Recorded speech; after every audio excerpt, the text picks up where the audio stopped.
Hello दोस्तों, कैसे हो आप लोग। कल हमने देखा था 22 तक हमने देखा था। ओके, आज हम लोग देखते हैं इसके आगे कास्टिंग के क्वेश्चंस जो एसएससी में पूछे जा चुके हैं। 23 the shape and size of grain sand grain affect the following property adhesiveness, porosity, refractoriness and strength. सही जवाब है option B, porosity. Sand grains का अगर साइज बड़ा होगा, कोर्स होगा, तो पोरोसिटी को बढ़ा देता है, जबकि फाइन होगा तो पोरोसिटी को घटा देता है। तो मेजरली इफेक्ट करता है सैंड ग्रेन के साइज पोरोसिटी को। Option B is the right answer. Cereals are added to the moulding sand to improve the following. Cereals क्यों ऐड किया जाता है? सही जवाब है ग्रीन स्ट्रेंथ। सीरियल को ग्रीन स्ट्रेंथ बढ़ाने के लिए यूज किया जाता है। ग्रीन स्ट्रेंथ क्या होता है? Moulding sand with moisture is known as green sand and the strength of the sand is known as green strength। तो उसको बढ़ाने के लिए हम सीरियल्स यूज करते हैं माउल्डिंग सैंड में।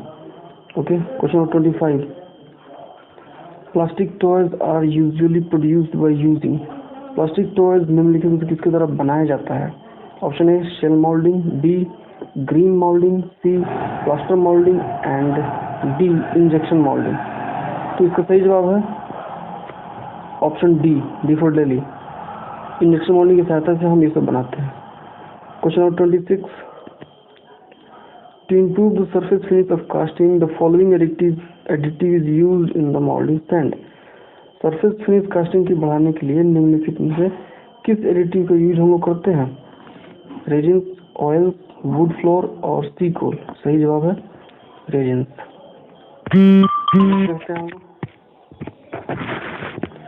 Question number 27 non-uniform ramming of molding sand may lead to the following casting defects। तो इसका सही जवाब है स्वेल्स। कैसे है देखते हैं एक बार। कई बार क्या होता है कि हम नॉन यूनिफॉर्म रैमिंग करते हैं, तो जहाँ पे स्ट्रेंथ कम है मोल्डिंग सैंड की, तो मोल्टन मेटल गिराने पे वो मोल्डिंग सैंड क्या होता है कि कास्टिंग मोल्टन मेटल में ही गिर जाता है और वहाँ पे इंक्रीज डायमेंशन का हमें कास्टिंग मिलता है, जिसे हम लोग स्वेल कहते हैं। Next 28 An important factor to be taken into account while designing a core print is pouring temperature, pattern material, type of mold, molding sand characteristics। तो इसका सही जवाब है molding sand characteristics, क्योंकि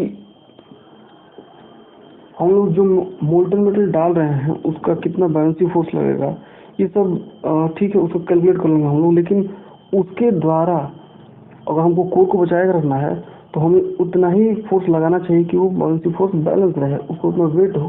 तो उसके लिए हम मोल्डिंग सैंड कैरेक्टरिस्टिक्स पे बहुत हद तक निर्भर रहते हैं। सही जवाब होगा इसका moulding sand characteristics, option D. Next 29 a casting defect which result in general enlargement of casting is known as. पीछे ही बता चुका हूँ 27 में, इसको हम बोलते हैं स्वेल। स्वेल का शाब्दिक मतलब होता है फूल जाना। क्वेश्चन नंबर 30 देखते हैं। A process of removing unwanted material from the casting is called blowing, cleansing, finishing and fettling। सही जवाब है fettling। fettling ऐसा प्रोसेस है जिसके अंदर हम लोग कास्टिंग से अनवांटेड मटेरियल को रिमूव करते हैं। ध्यान रखिएगा, कास्टिंग से रिमूव करते हैं अनवांटेड मटेरियल को। Okay, question number 31 which of the following material is added to base sand to impart bonding strength. Bonding strength बढ़ाने के लिए बेस सैंड में निम्नलिखित में से कौन सा एडिटिव यूज करते हैं, मटेरियल को यूज करते हैं? तो पीछे भी हम देख चुके थे, क्वेश्चन एक आया था, इसका सही जवाब होगा बेंटोनाइट। बेंटोनाइट एक क्ले तरह का होता है जिसका हम यूज करते हैं स्ट्रेंथ बढ़ाने के लिए, बॉन्डिंग स्ट्रेंथ बढ़ाने के लिए। Question number 32 one direction solidification in the casting can be improved by using chaplets and paddings. Chills and chaplets, chills, chaplets and padding, chills and padding. इसका सही आंसर होगा चिल्स एंड पैडिंग। देखिए क्या होता है एक्चुअली,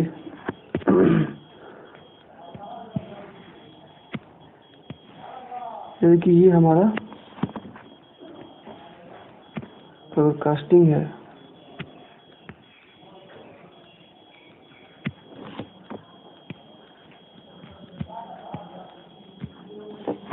तो कई बार क्या होता है यहाँ पे जो है, यहाँ पे स्पेस कम है, यहाँ पे इन्वायरमेंट के कॉन्टेक्ट में कम एरिया है, तो इसलिए यहाँ पे कूलिंग स्लो कूलिंग होगी एज कम्पेयर टू यहाँ पे और यहाँ पे। तो इसलिए हम क्या करते हैं कि चिल्स का यूज करते हैं, चिल्स यूज करते हैं ऐसे, जिसकी सहायता से हम अब यूनिफॉर्म कूलिंग प्राप्त कर सकते हैं। तो इसको हम लोग बोलते हैं चिल्स। ठीक है, ये तो हो गया चिल्स।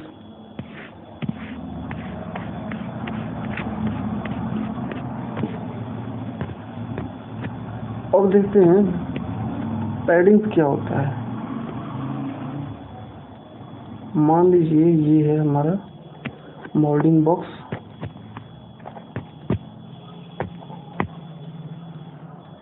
और ये है हमारा कास्टिंग। तो क्या होगा ना कि इस कास्टिंग के, ये कास्टिंग है हमारा, इस कास्टिंग के जो कॉर्नर पॉइंट्स है ना, कॉर्नर पॉइंट्स वो ब्रेक हो सकते हैं, बहुत ही सारी ब्रेक हो सकते हैं। तो इसलिए हम लोग यूज करते हैं यहाँ पे पैडिंग्स यूज करते हैं ताकि कोर बचे रहे। और साथ ही साथ इससे एक ये भी फायदा होता है, जो सेम पीछे वाले इफेक्ट मतलब चिल से मैंने बताया था कि यहाँ पे एरिया कम है तो सॉलिडिफिकेशन धीरे धीरे होता है, यहाँ पे धीरे धीरे होता है। तो अब इसको लगाने से क्या होगा, यूनिफॉर्म सॉलिडिफिकेशन होगा। तो दोनों में जो कॉमन प्रॉपर्टी है वो चिल्स में और पैडिंग्स में वो ये है कि दोनों ही वन डायरेक्शनल सॉलिडिफिकेशन को प्रमोट करते हैं। तो सही आंसर हो जाएगा chills. Next question number 33। The process of making hollow casting of desired thickness by permanent mold without the use of core is known as die casting, slush casting, pressed casting, centrifugal casting। सही जवाब होगा centrifugal casting। देखिए centrifugal casting क्या होता है कि हम लोग एक ड्रम टाइप होता है, उसमें हम लोग मल्टीमीटर को डालते हैं, ठीक है, और उसके बाद हम लोग जोर से उसको घुमाते हैं। तो सेंट्रीफ्यूगल फोर्स की सहायता से, सेंट्रीफ्यूगल फोर्स की वजह से क्या होता है कि वो दूर चला जाता है। सेंट्रीफ्यूगल फोर्स की वजह से क्या होता है कि वो, मान लेते हैं इस तरह का कोई ड्रम है और इसमें हम लोग मोल्डिंग मटेरियल डाल देते हैं। तो जब हम इसको घुमाते हैं, जोर से, तो क्या होता है, घुमाने पे क्या होता है कि जो भी हेवी मटेरियल्स होते हैं वो बाहर की ओर ट्रेवल करते हैं और बीच में हमारा हॉलो बच जाता है। इस प्रकार से हम हॉलो कास्टिंग को प्रोड्यूस कर सकते हैं। तो इसका सही जवाब होगा सेंट्रीफ्यूगल कास्टिंग। सही जवाब होगा centrifugal casting. Next 34। The purpose of chaplet is, chaplet का उद्देश्य क्या होता है, क्यों यूज करते हैं। पीछे भी इस क्वेश्चन को हम कर चुके हैं। इसका उद्देश्य होता है सपोर्ट द कोर। ओके, तो सारे क्वेश्चन खत्म हो गए। एक क्विक रिवीजन कर लेते हैं हम लोग, पीछे हम लोग जो भी पढ़ा था उसका रिवीजन कर लेते हैं क्वेश्चन नंबर 23 से।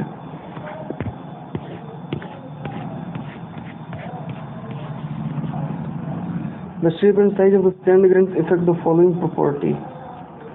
Porosity. Cereals are added to the molding sand to improve the following. Grain strength.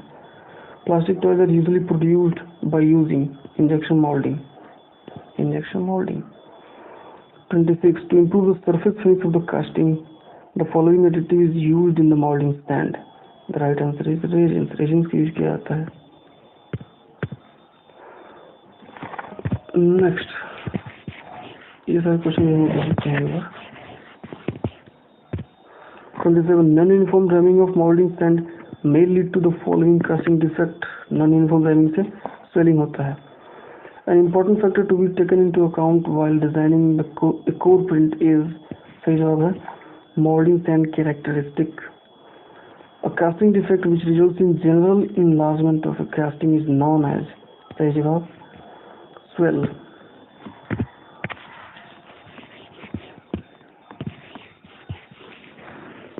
फिर देखते हैं, जैसे क्वेश्चन भी देख लेते हैं और हम लोग एक बार बस रिवीजन बस देख लेते हैं। The process of removing unwanted material from the casting is known as fettling. Which of the following material is added to base sand to impart bonding strength? सही जवाब है bentonite. One direction solidification in casting can be improved by chills and paddings. D.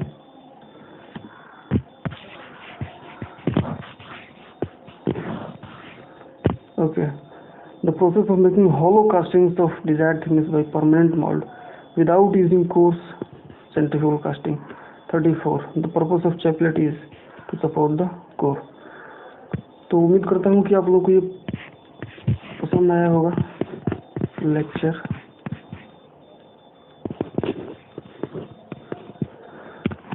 अगर कोई सलाह सुझाव हो आप comment में दे सकते हैं, अच्छा लगा हो तो शेयर भी कर सकते हैं।